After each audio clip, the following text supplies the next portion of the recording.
Once the commotion had died down and the pair were out of the house, Michelle's pet fox Dalton and Alsatian dog Zaith came out of hiding and sniffed at Michelle's lifeless and bloodied body.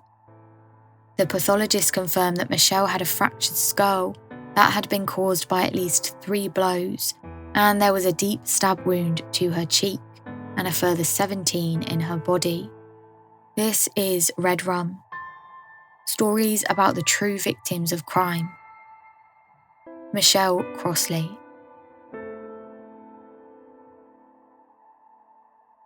The tourists and second homeowners had left the peaceful surroundings of Cornwall by the November of 2007. In the summer, the crowds flocked to the long golden beaches that peppered the beautiful coastline. High cliffs hid secret paths that children would run down to the shoreline, where they could make sandcastles and swim in the Gulf Stream waters that warmed the sea surrounding the southwest peninsula. Near to the furthest tip of the southwest peninsula of Cornwall, 11,000 people live in the town of Helston, just under 20 kilometres east of Penzance. Helston is where our story takes place. 4 kilometres northeast of Helston lies the little village of Leighty Wendron, and alongside the main road was Higher Carnbourne Farm, where Michelle Crossley had lived with her husband, Kenwyn Crossley, since 2002. Kenwyn, at 64, was considerably older than Michelle, who was 39, and their relationship was reported to have gradually deteriorated over their 10 years of marriage. Michelle was known to be a friendly person who enjoyed the company of others. She became a committee member of the local social club, which had been part of the cricket club that had been established for over 65 years. Regulars at the club remember Michelle with affection as an active and influential member of the social committee. On the farm, Michelle was known as a woman who cared deeply for animals and even had a pet fox, Dalton, who would roam around the farm together with her and her Alsatian dog Zaith. Michelle befriended the many people who visited her farmhouse, including Helston couple Colin and Trisha, who regularly bought eggs from her when she would chat to them about her love of animals. They described Michelle as someone who was wonderful with animals and such a nice person. Michelle, who was also interested in expanding her knowledge into different areas, had started a law course at Cornwall College, where she made friends quickly with her fellow students and was well liked. Michelle was stepmother-in-law to Gary Chadwick, who at the age of 42 was in fact older than Michelle. He was living with his wife in Penryn Street, Redruth, some 15 kilometres away. He was stepfather to a 21-year-old Adam Jinks, who also lived at the house with him. Gary Chadwick, though, was not anything like Michelle. He was described as a domineering bully who controlled Adam, his stepson, through both physical and mental intimidation over the 15-year period he had known him. His treatment of Adam was so manipulative that it had already had a seriously damaging effect on Adam, who was now largely under Gary's control and would do almost anything he was told by him. What Gary's partner, his stepson Adam, and Michelle's husband Kenwyn did not know was that Gary and Michelle were having an affair. On Friday, the 2nd of November 2007, Kenwyn left the farmhouse for a few hours, and not long after he left, Gary arrived to visit Michelle so they could continue their relationship. On Saturday, the 3rd of November 2007, as the winter drew in on this idyllic part of the Cornish countryside, now deserted of summer holidaymakers and second homeowners, Michelle made a phone call at 5:30 in the afternoon. This was the last time anyone, apart from Gary and Adam, had contact with her. Then on the following Sunday morning, Gary and Adam were arguing at their home in Redruth. Adam knew about the affair between Gary and Michelle, or at least he thought he did, and he was going to tell Gary's wife. Adam had become suspicious because of Gary's regular disappearances from Penryn Street and because of 1 or 2 comments Gary had made. He also seemed to be spending a lot of time at Higher Carnbourne Farm. Adam demanded that the two of them go to see Michelle so Adam could find out for himself if his suspicions were right. In the end, after a heated discussion, Gary finally agreed to take Adam to see Michelle. He didn't have much choice because Adam would have gone anyway, and so Gary ordered a taxi to take them both from Penryn Street to the farmhouse where they arrived just before midday. Gary had warned Michelle that they were coming because he was concerned to save the relationship that really mattered to him, the one with his wife in Redruth. Michelle was waiting for both Gary and Adam when they arrived. Gary jumped out of the taxi and Adam followed, and they both went in.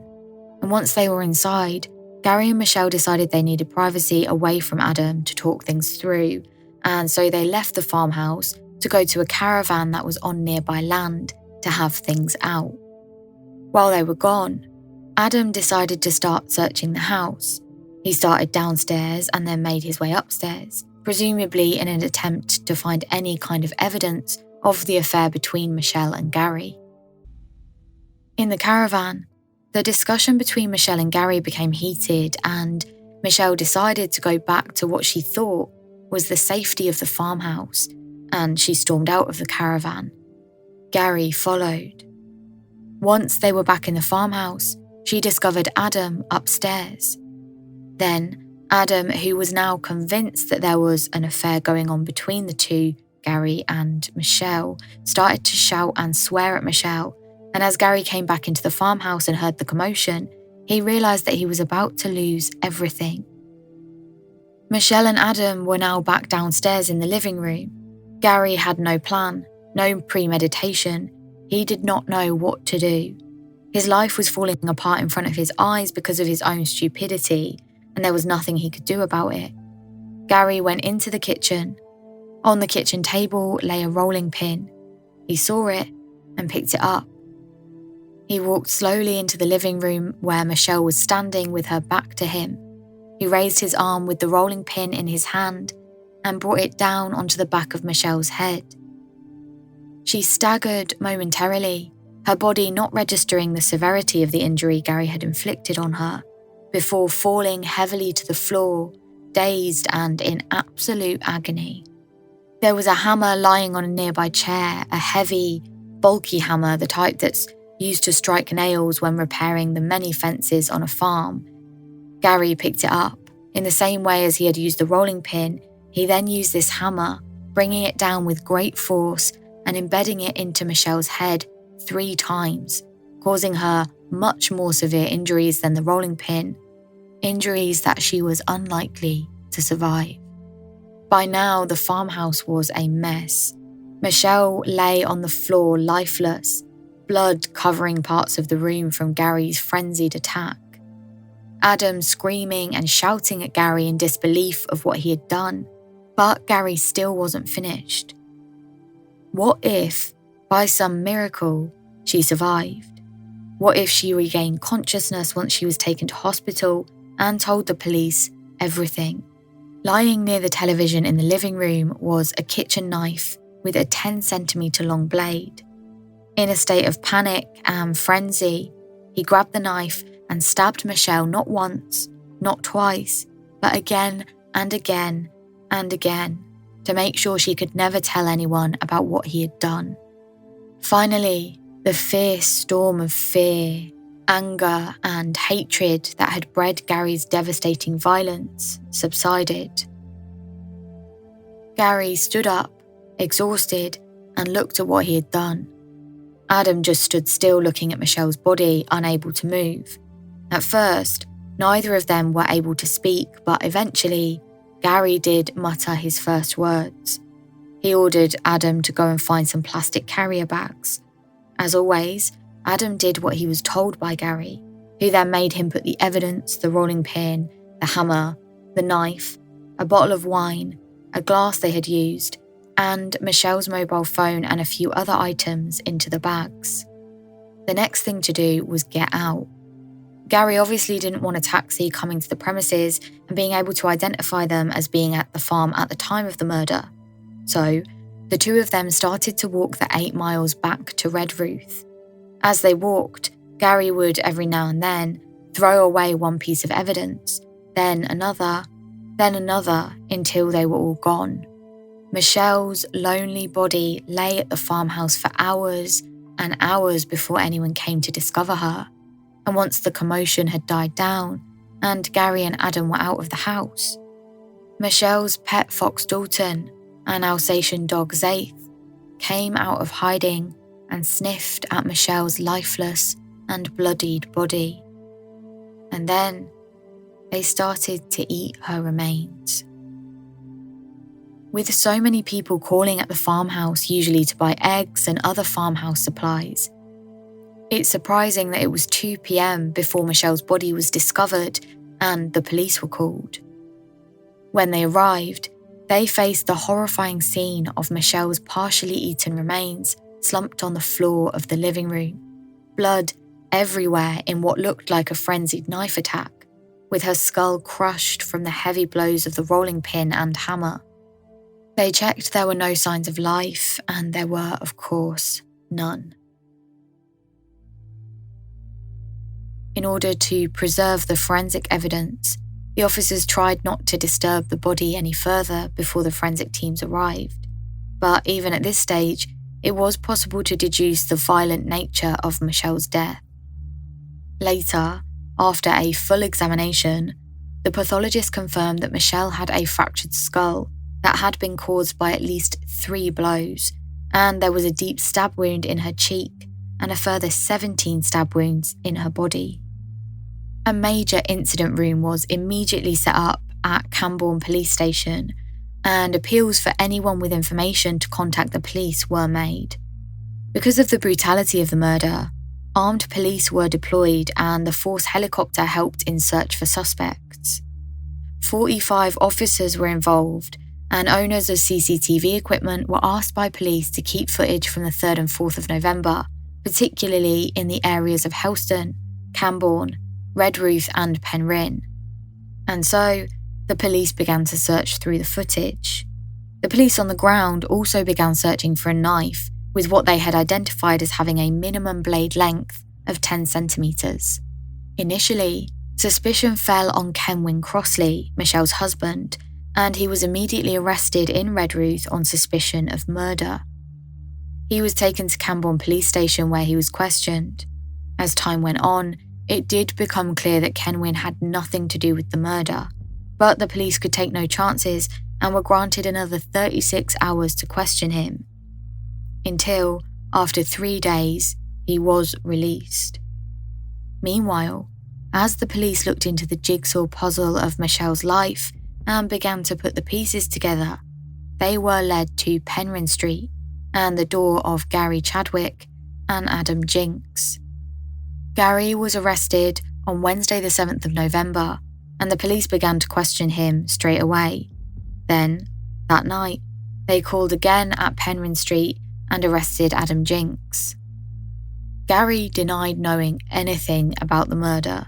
He denied having been to Higher Cambourne farmhouse on Sunday. He denied having a relationship with Michelle.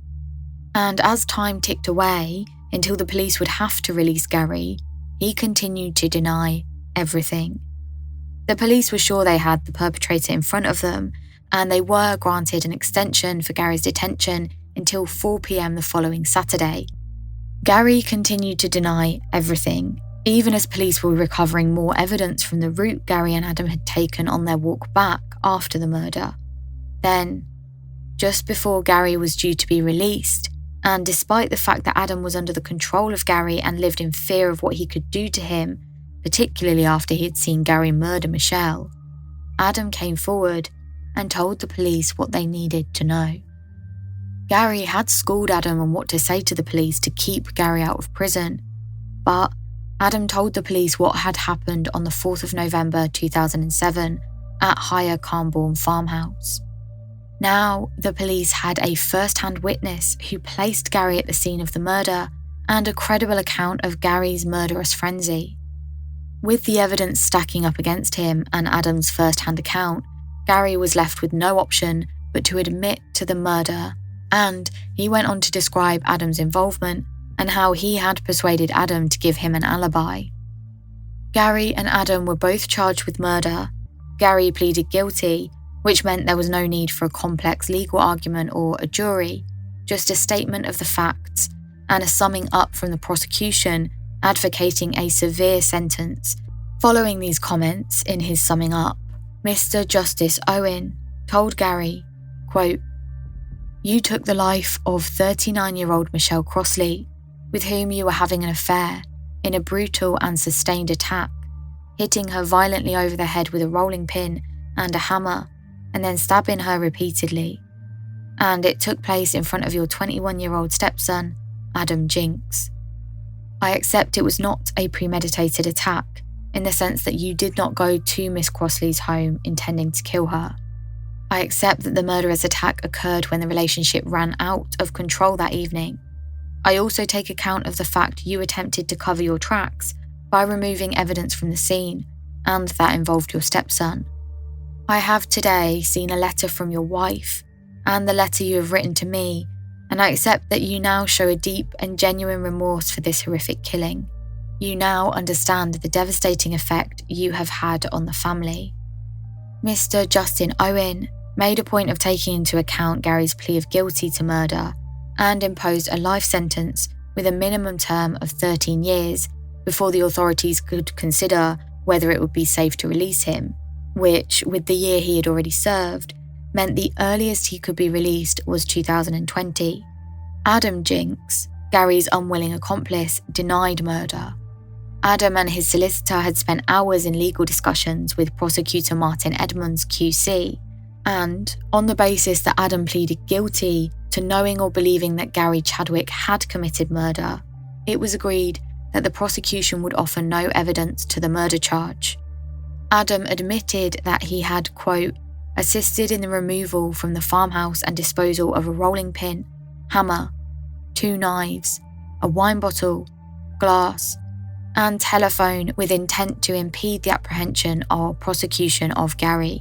The prosecution barrister then told the court that there was insufficient evidence to go before the jury on a charge of murder, a decision which Mr. Justice Owen agreed with.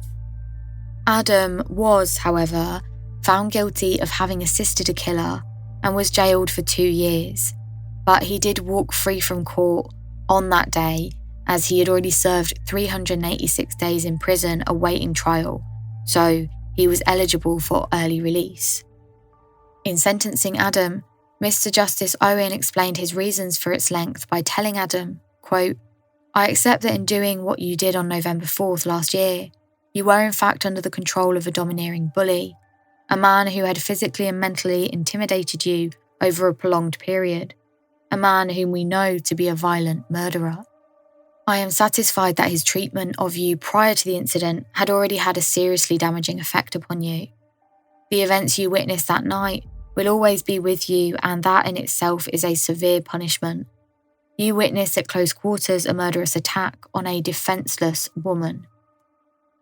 Justice Owen said that Adam was entitled to considerable credit for having the courage to tell the truth of what had happened, as a result of which, Gary had subsequently pleaded guilty to the murder. Quote, this was a very serious offence, but I have come to the conclusion that in the highly unusual circumstances of this case, in particular the degree to which you were under the control of your stepfather, that the proper sentence is one of 2 years. Once the case had finished and the sentences had been passed, the police were able to comment, and investigating officer Detective Sergeant John Quick said, quote, this was a totally unprovoked attack on a defenceless woman in her own home, which left Mrs. Crossley with horrific injuries. Michelle was a loving daughter and sister, and we hope that these convictions will go some way towards helping to give closure for her family. Mrs. Crossley's mother, Anne Durkin, said, quote, 13 months ago, my lovely daughter Michelle was the victim of a brutal and prolonged murderous attack. Nothing said or done will ever bring her back, but I came here to see justice done. I have been sorely disappointed. One man, Adam Jinks, watched while the murder took place.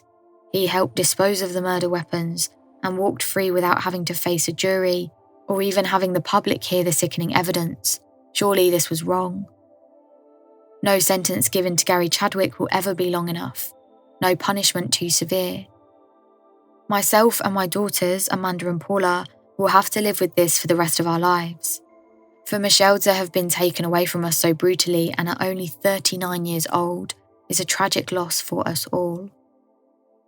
As the sentence was passed and Gary started his confinement in a prison cell to serve his sentence, the communities around Helston mourned the tragic and brutal murder of Michelle. They were utterly shocked that such an event could happen in their peaceful and tight-knit world.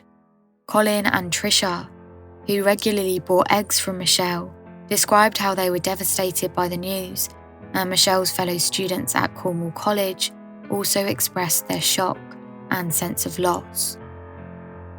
Gary Chadwick became eligible for release under licence on the 8th of December 2021 at the age of 56.